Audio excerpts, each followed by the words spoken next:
For 1,000 years, the city stood untouched, its colossal walls unbroken, its towers defiant against time itself. Constantinople, the queen of cities, had faced the storms of empires and never fallen. Yet one morning in the spring of 1453, the world would change forever. The sky trembled with thunder, not of storms, but of cannon fire. Across the plains outside its mighty walls, the earth shook as bronze monsters roared. And from the sea, something no one had ever imagined was unfolding: ships, warships, rolling across the land itself. The air was thick with smoke, faith, and fear. Outnumbered 10-1, the defenders of this ancient capital braced themselves for the final reckoning. Would courage and faith be enough to preserve a civilization built over a millennium? Or would the dreams of a young conqueror crush it beneath the weight of a new age, an age of gunpowder and iron? Constantinople was no ordinary city. It was the heart of the Byzantine Empire, once the beating center of a world that stretched from Egypt to Italy. Founded in 330 AD by Constantine the Great, it was meant to be the new Rome, a city blessed by God and guarded by 3 impenetrable walls. Its great dome, the Hagia Sophia, glittered with gold mosaics that caught the morning light like fire from heaven. For over 1,000 years, it had stood as the bridge between 2 worlds, Europe and Asia, Christianity and Islam, the past and the future. But by the middle of the 15th century, the Byzantine Empire was a ghost of its former glory. What had once been an empire was now a single city surrounded by enemies. Inside its walls, barely 50,000 souls remained: priests, merchants, and soldiers who clung to their faith as much as to their fading power. Still, Constantinople remained a symbol, the last bastion of Christian Rome, the final remnant of an empire that refused to die. To the rising Ottoman Empire, however, that symbol was an insult. The great empire of Islam had surrounded Constantinople on all sides, and only the walls stood between the young Sultan Mehmed II and the fulfillment of destiny. At just 21 years old, Mehmed was brilliant, ambitious, and utterly relentless. His eyes were fixed on one goal: to conquer the unconquerable city and etch his name into eternity. For Mehmed, Constantinople was not just a prize. It was prophecy. For centuries, Muslim scholars had spoken of a great ruler who would one day claim the city of Constantine. Mehmed believed that ruler was him. But prophecy alone would not bring down walls that had repelled armies of Persians, Arabs, and Crusaders. To win, he needed something new, something the world had never seen. He found it in a Hungarian engineer named Orban, a master of early artillery. Orban had built cannons before, but none like the one he forged for Mehmed, the Great Bombard. Over 8 meters long and cast entirely of bronze, it could hurl stone balls weighing nearly half a ton. Each shot was so powerful it shook the ground like an earthquake. The age of the sword was ending. The age of gunpowder had begun. As spring approached, Mehmed gathered his vast army, nearly 100,000 men from every corner of his empire: Turkish cavalry, Balkan infantry, archers, and his most feared warriors of all, the Janissaries. These were not ordinary soldiers. They were taken from Christian families as children, trained for years, and molded into elite troops loyal only to the Sultan. Their discipline was unmatched. Their faith in victory, absolute. Facing them were only 7,000 to 8,000 defenders, Byzantine soldiers, a handful of volunteers, and 2,000 Genoese mercenaries under the command of Giovanni Giustiniani, a seasoned Italian warrior whose courage and skill in siege warfare made him invaluable. The city's strength lay not in numbers, but in its walls, the legendary Theodosian walls. For more than 1,000 years, these walls had been the most formidable fortifications in the world, 3 layers of defenses stretching 6 kilometers, with moats, towers, and battlements that had turned back every enemy. The Huns had failed. The Persians had failed. The Arabs, even the Crusaders, had failed. No one had ever breached them. But no one had ever faced Mehmed's cannons either. On the morning of April 6, 1453, the Ottoman army appeared on the horizon like a dark tide. Their tents spread across the plains, banners fluttering beneath the crescent moon. The air pulsed with the beat of war drums and the sound of thousands of voices chanting prayers to God. Then came the silence, brief, heavy, waiting. When the first cannon fired, it was as if the earth itself cried out. The great bombard roared, and a half-ton stone ball soared through the air, smashing against the Theodosian walls with a thunderous crack. Dust and fragments filled the sky. For the first time in a millennium, the walls of Constantinople shook under a weapon made of fire. Inside the city, Emperor Constantine XI Palaiologos, the last emperor of Byzantium, stood upon the ramparts, watching the smoke rise. He knew the truth. The city was alone. No great army from Europe would come. The once mighty empire had been reduced to faith, stone, and courage. And as he looked upon his weary soldiers and the terrified faces of his people, he swore they would fight to the very end. The Siege of Constantinople had begun. The dawn of April 6, 1453, marked the beginning of the end. Outside the ancient walls of Constantinople, the plains had become a living sea of men and steel. Tens of thousands of Ottoman soldiers stood ready. Cavalry horses snorted in the cold morning air, banners rippled beneath the rising sun, and from the heart of the encampment came the low, rhythmic pounding of war drums that echoed across the Golden Horn. The defenders, huddled atop the weathered stone battlements, could only watch as the ground trembled. From their vantage point, they saw the massive bronze barrels of Mehmed's cannons being dragged into position by teams of oxen. Each one was a monstrosity. The largest required 60 beasts to move. Behind them, sappers and engineers worked feverishly, loading the great bombards with powder and shot. Then, in a single shattering moment, silence fell. The first cannon fired. The roar was like thunder cracking open the sky. The earth shook. A stone ball, so large it could crush a man flat, hurtled through the air and slammed into the Theodosian walls.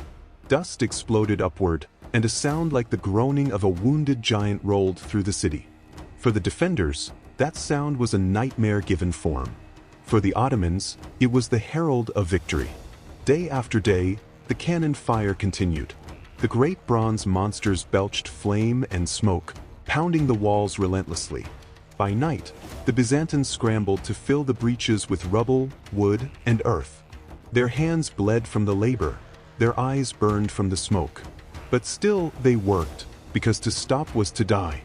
Emperor Constantine XI moved constantly along the walls, his cloak stained with dust, his armor dulled by the grime of battle. He spoke to his soldiers by name, clasping their shoulders, reminding them that they were not merely defending a city, they were defending the last fragment of the Roman Empire, the last light of a dying world. His presence gave the defenders strength. But he knew it was only a matter of time before strength alone would not be enough. Mehmed II, meanwhile, was calm and calculating. From his tent, he surveyed the siege lines through a brass telescope, directing his officers with quiet authority. He divided his forces into 3 grand divisions. On his right, soldiers from Anatolia, hardened men from the Turkish heartlands. On his left, troops from the Balkans, veterans of dozens of campaigns. And at the center, the pride of his army, the Janissaries, his elite corps of fanatical warriors. Each day, the Ottomans rotated their units to keep them fresh, while the defenders, outnumbered 10 to 1, grew more weary with every sunrise. Still, the walls held. The sea, however, was another matter. Mehmed's fleet of over 100 warships prowled the waters outside the Golden Horn. But there, the Byzantines had a surprise, the Great Iron Chain. It stretched across the mouth of the harbor, linking towers on both sides and blocking entry to any enemy vessel. As long as that chain held, the sea was theirs. Inside the city, life carried on in the shadow of death. The Hagia Sophia was filled day and night with prayers, the scent of burning incense mingling with the acrid smoke from the bombardments. Mothers brought their children to be blessed, soldiers confessed their sins, and priests spoke of miracles that might yet come. The people's faith was all that kept despair at bay. Then, on April 20th, hope seemed to arrive from the horizon. 3 small Christian ships appeared, sailing under the flags of Genoa and Byzantium, laden with grain and supplies. Behind them came an Ottoman fleet, dozens of galleys racing to intercept. What followed was a fierce and desperate naval clash beneath the city walls. The defenders watched from the ramparts as the Christian ships, smaller and outnumbered, fought like lions. They rammed Ottoman vessels, poured boiling pitch upon their decks, and fired flaming arrows into their sails. Against all odds, the three ships broke through. As they entered the Golden Horn, the bells of Constantinople rang out in triumph. Cheers echoed through the streets. For the first time in weeks, joy filled the air. But it was short-lived. The supplies were limited, and the reinforcements, few. The West had not come to save them. They would have to stand alone. By late April, the siege had become a brutal rhythm. Cannon fire by day, rebuilding by night, and endless watchfulness in between. Mehmed's engineers continued to push their batteries closer, shortening the range, increasing the devastation. Massive chunks of the wall fell away under the ceaseless pounding. Yet the defenders refused to yield. For every breach opened by the cannons, men like Giustiniani and his Genoese mercenaries rushed forward to fill it. Their armor gleamed red with dust and blood, their faces lined with exhaustion but unbroken resolve. Wherever the fighting was fiercest, Giustiniani was there, shouting commands in Italian and Greek, holding the line with stubborn ferocity. Still, Mehmed knew he had to break the stalemate. He was not a man who tolerated defiance for long. And so, in the final days of April, the young Sultan devised a plan that would defy reason itself. A plan so audacious that even his own commanders doubted it could be done. If he could not sail his ships into the Golden Horn, he would carry them there. By the final days of April 1453, the siege had ground into a deadly stalemate. The Ottoman cannons thundered endlessly, but the walls of Constantinople, though cracked and battered, still stood. The great iron chain across the Golden Horn held firm, guarding the harbor from Mehmed's fleet. The city, though starving and exhausted, refused to bow. And that is when Sultan Mehmed II conceived one of the boldest military maneuvers in history. If his ships could not pass the chain that barred the harbor, he would take them overland. Even his closest generals hesitated at the idea. The terrain north of the Golden Horn was steep, rough, and forested.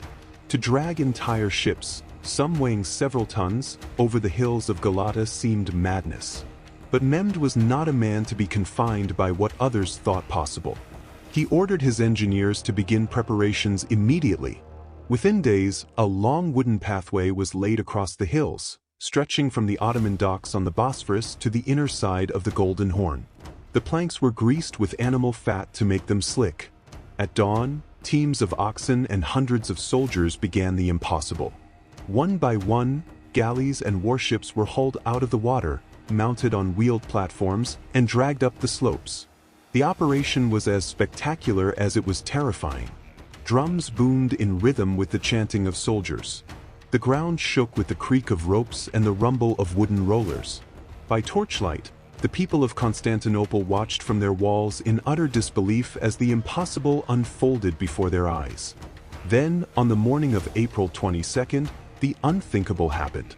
Dozens of Ottoman warships slid down the far slope and splashed into the waters of the Golden Horn, behind the Byzantine chain, inside the very harbor that had been considered impenetrable. The defenders stood frozen. The unbreakable barrier of the Golden Horn had been outflanked, not by force, but by ingenuity. Panic swept through the city. The harbor walls had always been Constantinople's weakest point, lower, thinner, and less fortified than the massive land walls. Now, with enemy ships inside the Golden Horn, the defenders had to split their forces. Emperor Constantine and Giustiniani rushed men and artillery to the waterfront, desperately repositioning what few cannons and catapults they had. From that moment, the siege became a nightmare. The Ottoman fleet inside the harbor joined the cannons on land, pounding the city from two sides. Arrows rained down from ships anchored within sight of the walls. The defenders fought back with whatever they could muster, firing from towers, launching Greek fire, and even hurling stones by hand. Venetian and Genoese sailors led skirmishes on the water, clashing with Ottoman crews in small, vicious naval duels. But the psychological blow had already been struck.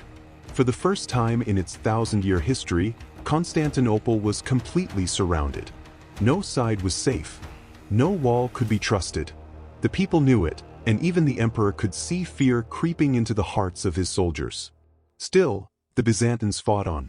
By day, they manned the walls. By night, they prayed in the Hagia Sophia, their chants echoing beneath the vast golden dome.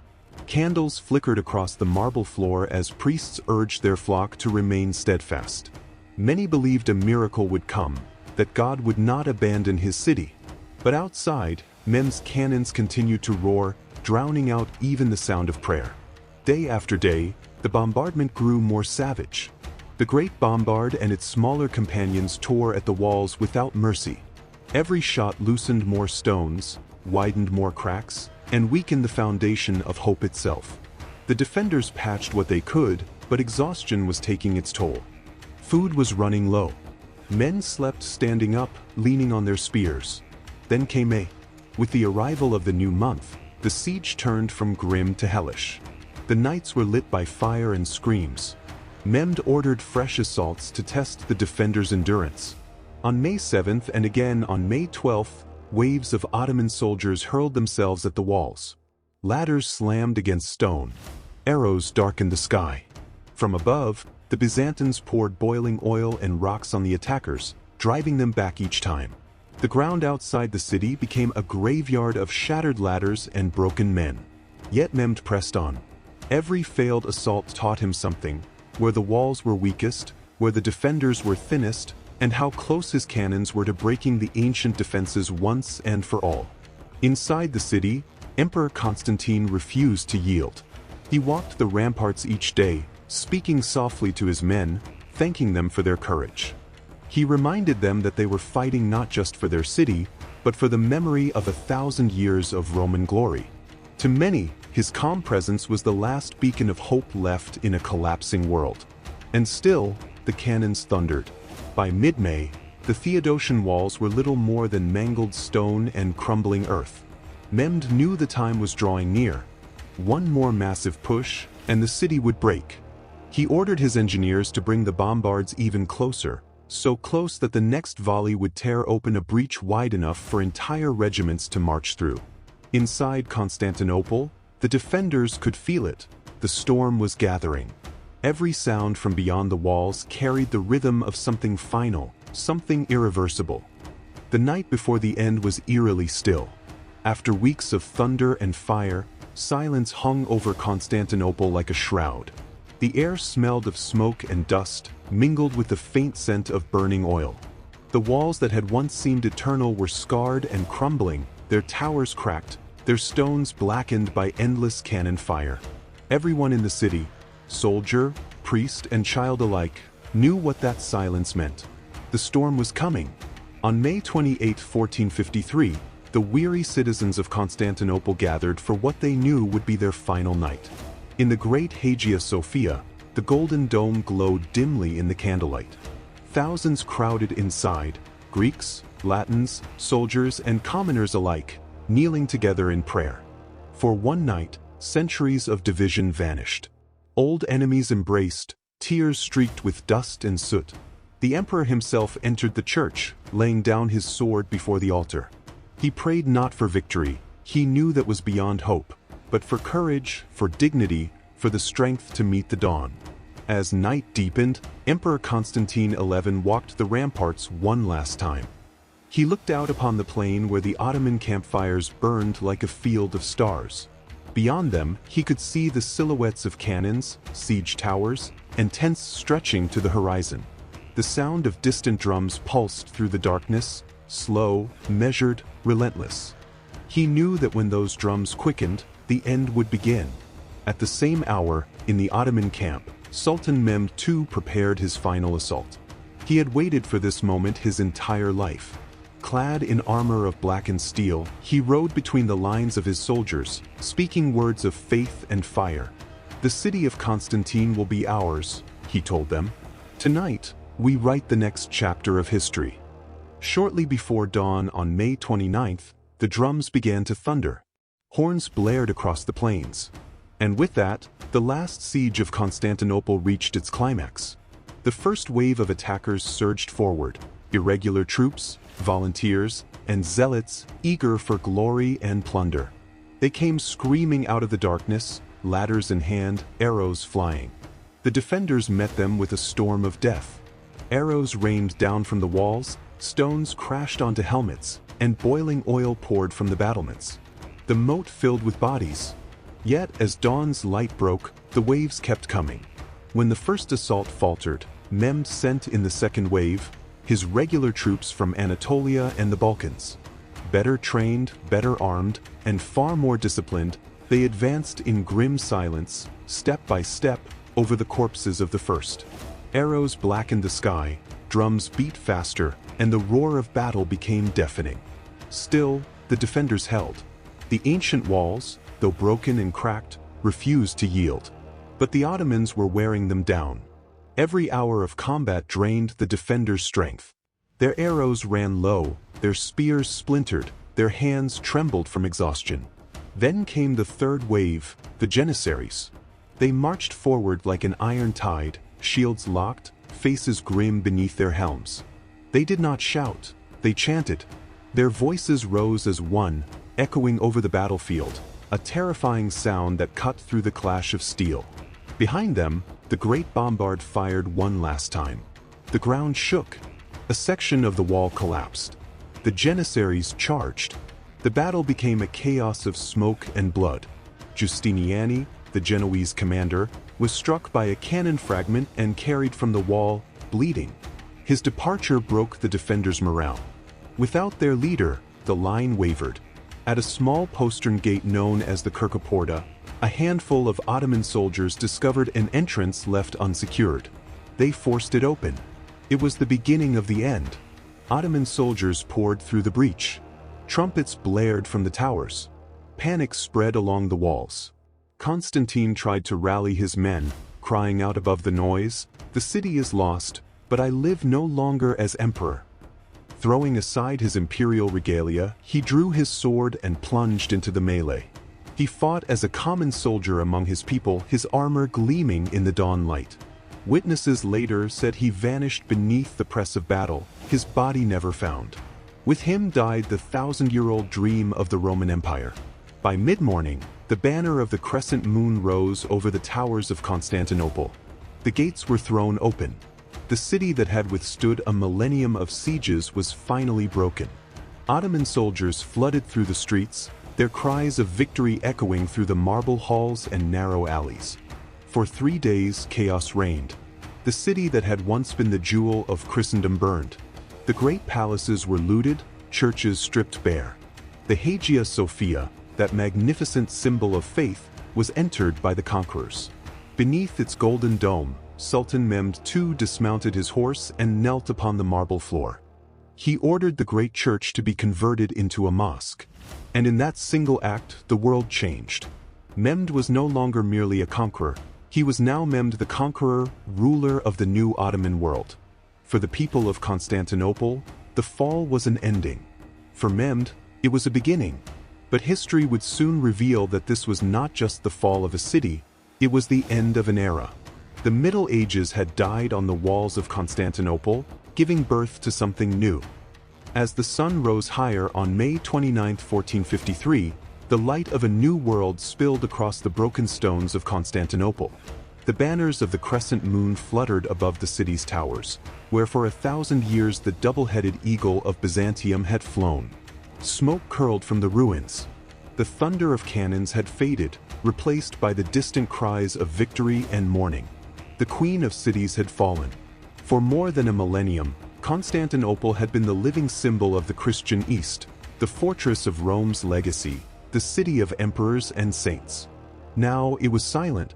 Its walls lay shattered, its streets filled with the echoes of battle. The last great empire of the ancient world was gone. But from its ashes, something vast and new was being born.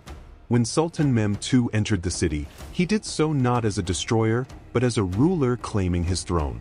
He rode slowly through the gate of St. Romanus, the same gate his cannons had torn open only hours before. His armor glinted in the sunlight, and behind him marched his Janissaries, silent, disciplined, and victorious. The Sultan looked upon the devastation, and for a moment, even he seemed struck by its solemnity. The great city, long desired by emperors and caliphs alike, now lay at his feet. He dismounted at the steps of the Hagia Sophia, the heart of Byzantine faith. Inside, candles still burned where desperate prayers had been whispered only the night before. The golden mosaics glimmered in the filtered light, depicting Christ, the Virgin, and the saints of old. Mehmed gazed upon them, then gave a single command. The Hagia Sophia would stand, but it would be reborn as a mosque. In that moment, Constantinople ceased to be Byzantine and became Ottoman. The transformation was more than political, it was civilizational. The city that had once been Rome's last fortress was now the shining capital of a new empire, one that would dominate 3 continents for the next 5 centuries. To the Islamic world, it was a triumph beyond measure. To Europe, it was a catastrophe that shook the very foundation of Christendom. Across the continent, church bells tolled in mourning. In Rome, Pope Nicholas V wept. If the greatest Christian city could fall, what was safe? The cry for a new crusade spread through Europe, but the world had already changed too much for crusades. The Middle Ages had died that day, crushed beneath the cannons of Mehmed the Conqueror. Yet history has a strange way of balancing destruction with rebirth. From the fall of Constantinople came the sparks of transformation that would reshape the world. The ancient trade routes to Asia were now under Ottoman control.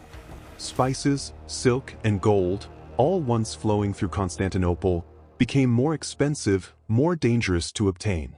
Europe, desperate for new paths to the east, turned to the sea. Within a generation, explorers like Christopher Columbus and Vasco da Gama would sail into the unknown, discovering new lands and opening the age of exploration. At the same time, the fall of the city scattered its scholars, artists, and philosophers across Italy. They carried with them forgotten Greek manuscripts, texts of science, philosophy, and art that had been preserved in Byzantine libraries while the rest of Europe languished in darkness. These texts ignited a revolution of the mind, the Renaissance. Thus, the fall of Constantinople did not merely end an empire, it shifted the course of human history. It marked the death of the medieval world and the birth of the modern age. For the Ottomans, the city became Istanbul, the heart of an empire that stretched from Hungary to Arabia, from Egypt to Persia. Mehmed II transformed it into a jewel of Islamic architecture and learning, a place where cultures intertwined, where East met West not in battle, but in exchange. Centuries later, historians would look back on that May morning and see more than tragedy.